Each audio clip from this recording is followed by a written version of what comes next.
Assalamualaikum warahmatullahi wabarakatuh. Alhamdulillahirabbil alamin. Wassalatu wassalam asyrafil mursalin wa ala alihi washabi ajmain. Amma ba'du. Puji syukur mari kita panjatkan kehadiran Allah yang telah memberi kita nikmat, yaitu nikmat iman, Islam, sehat walafiat. Hanya kita bisa berkumpul di ruang majelis ini. Salawat serta salam semoga selalu tercurahkan kepada junjungan baginda Nabi besar kita Muhammad Sallallahu Alaihi Wasallam, kepada sahabatnya, keluarganya, dan para pengikutnya hingga kelak di yaumil akhir nanti. Amin ya rabbal alamin. Hadirin yang dirahmati Allah, kita sebagai seorang hamba hidup di dunia ini tidak luput dari segala cobaan dan tantangan. Nah, maka dalam hal itu tantangan seperti apa yang kita hadapi, yaitu seperti ekonomi, kesehatan, keluarga, pekerjaan, maupun musibah yang tidak terduga. Nah, bagaimana kita cara menyikapi ujian dan tantangan dalam kehidupan ini? Nah, Allah tegaskan bagaimana kita memperkuat iman kita dalam menghadapi semua tantangan dan cobaan yang Allah beri dengan melakukan sholat dan sabar, seperti dalam ayat Al-Quran surat Al-Baqarah, wasta'inu bis-sabri was-shalah innallaha ma'as-sabirin. Nah, artinya itu, jadikanlah sholat dan sabar sebagai penolongmu. Nah, maka dari ayat tersebut kita bisa ambil pembelajaran. Nah, bagaimana kita menyikapi tantangan dan ujian kita itu dengan melaksanakan sholat. Nah, sholat itu yaitu pondasi, itu tiang agama. Bagaimana cara kita menguatkan iman untuk menghadapi semua tantangan dan cobaan Allah yang beri. Nah, dari itu kita sebagai seorang hamba Allah itu wajib dengan melakukan sholat dengan tepat waktu dan tidak meninggalkannya. Nah, karena dari itu kita sholat itu untuk agar hidup kita lebih tertata dan rapi untuk kedepannya. Dan dari nikmat sholat yang sangat baik untuk kita itu menjadi tenang, khusyuk, serta hidup kita lebih tertata rapi untuk arah kedepannya.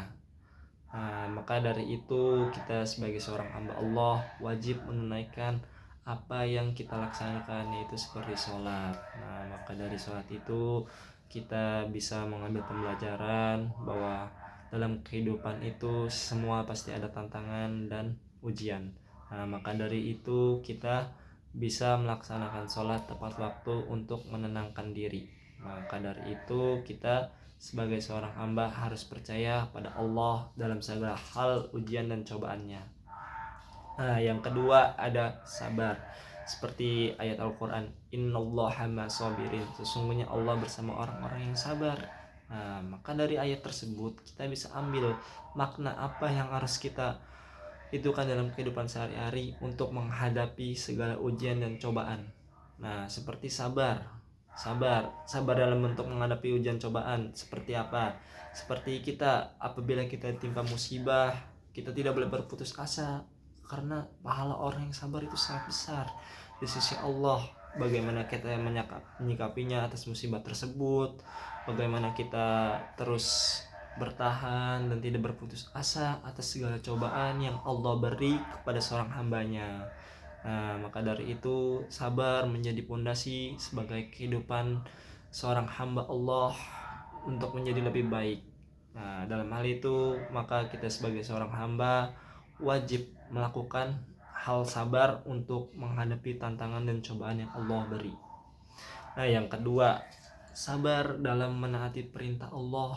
Nah, seperti sholat yang pertama, kita apabila sholat di tepat waktu maka kehidupan kita lebih baik.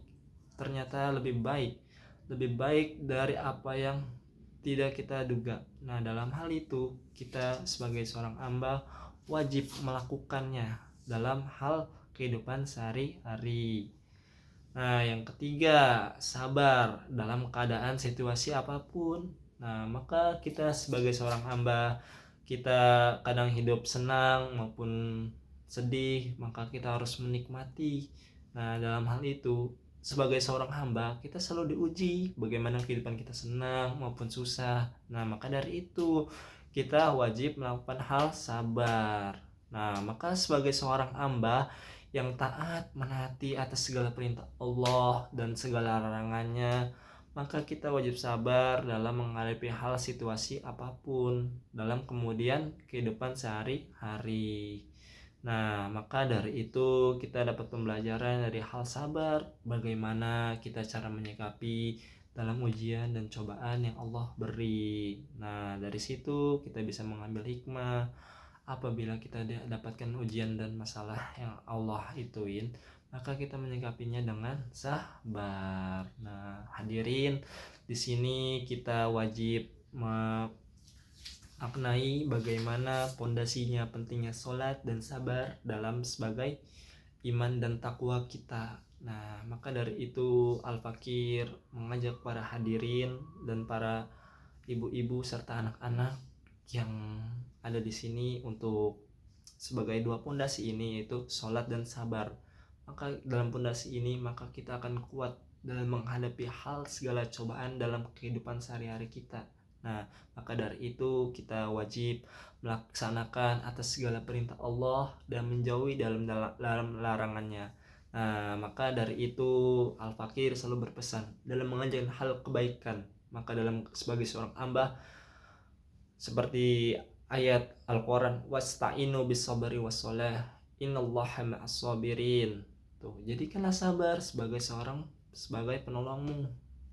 Nah, dalam ayat tersebut kita bisa menyimpulkan bagaimana kita harus pondasi kita itu sholat dan sabar. Nah, dalam hal itu tantangan kita dan cobaan itu kita menghadapi tantangan dan cobaan itu dengan sholat dan sabar sebagai pondasi utama dalam kehidupan sehari-hari. Nah, mungkin ibu bapak para jamaah, mungkin cukup sekian dari Al-Fakir untuk majelis hari ini. Mungkin sekian dari saya. Wassalamualaikum warahmatullahi wabarakatuh.